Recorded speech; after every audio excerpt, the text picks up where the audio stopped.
Saudi अरब के मुफ्ती शेख अब्दुल अजीज़ बिन अब्दुल्ला आले शेख रहमतुल्लाह इंतकाल कर गए। इनको ये फजीलत हासिल हुई है कि 35 दफ़ा इन्होंने हज का खुतबा मैदान अरफात, मस्जिद निमरा, मक्का मुकरमा, पूरी इस्लामी तारीख में ये फजीलत किसी और को हासिल नहीं हुई।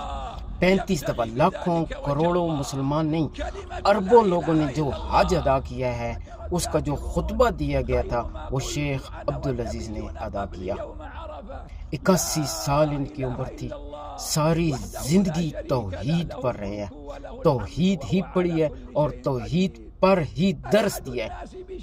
वातीउल्लाह वातीउर रसूल, अल्लाह और अल्लाह के रसूल की सारी जिंदगी अतात की है। शिरक नहीं किया, किसी और के सामने नहीं झुके, सिर्फ अल्लाह की इबादत, वही अहकाम जो इस्लाम के थे उन्हीं पर सारी जिंदगी कायम रहे और उन्हीं का दर्स दिया।